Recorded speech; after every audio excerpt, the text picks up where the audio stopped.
Ha? Please. 40 billion daw ang mawawala sa gobyerno. Eh, ilang bilyon na ba ang nawala sa korap? Eto na naman tayo eh. Kapag usapang tanggal o bawas ng excise tax sa langis, biglang nagiging emotional ang gobyerno. Naku! Mawawalan tayo ng 40 billion. Wow! Biglang may feelings. Biglang protective. Biglang parang nanay na ayaw galawin ng alkansya kahit hinihingal na ang buong pamilya. Pero teka lang, ano ba mas mahalaga? Kumita ang gobyerno o makahinga ang Pilipino?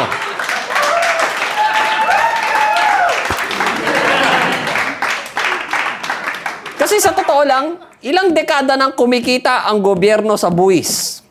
Buwis sa grocery, buwis sa gasolina, buwis sa bahay, buwis sa bisyo. Parang sa bansang ito, lahat may tax maliban sa kapal ng mukha.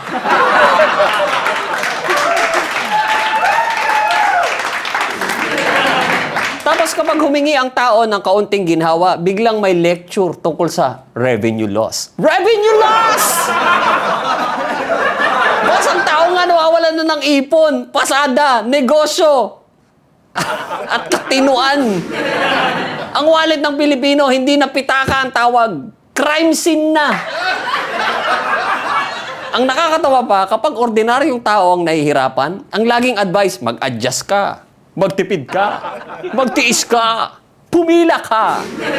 Pero kapag gobyerno ang pinapabawasan ng konti sa koleksyon, biglang may emergency meeting, may press statement, at mukha ng concern na akala mo katapusan na ng mundo.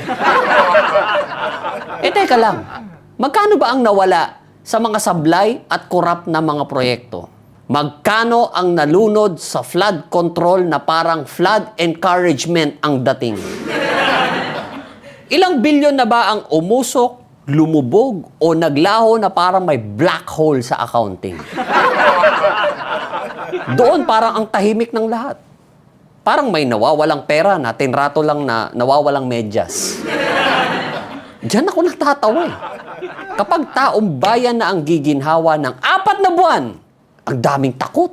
Pero kapag bilyon ang nawawala sa kababalaghan, biglang ang attitude we will investigate. Magkita tayo ulit next season.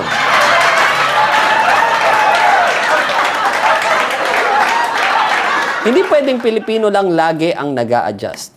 Hindi pwedeng ang ordinaryong tao lang ang laging shock absorber ng kapalpakan.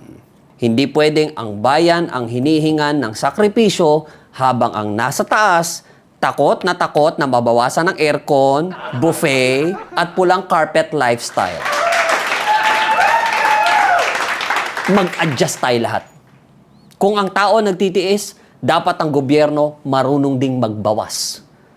Bawasan ng luho, bawasan ng leak, bawasan ng kupit, bawasan ng drama na akala mo ang koleksyon ng gobyerno ang pinakamahirap na nilalang sa Pilipinas.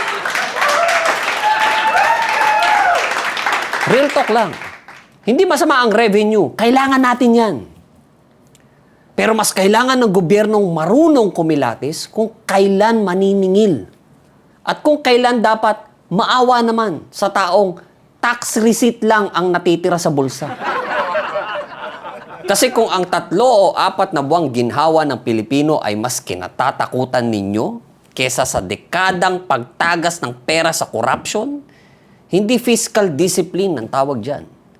Selective panic ang tawag dyan. At ang selective panic, pabor lang sa mga hindi marunong sumakay ng jeep. Ako si Jack Logan at ito ang Jack Logan Real Talks, kung saan ang tanong hindi lang magkano ang mawawala sa gobyerno, kundi magkano pa ba ang kaya nating ipabayad sa Pilipino bago tuluyan siyang mapundi.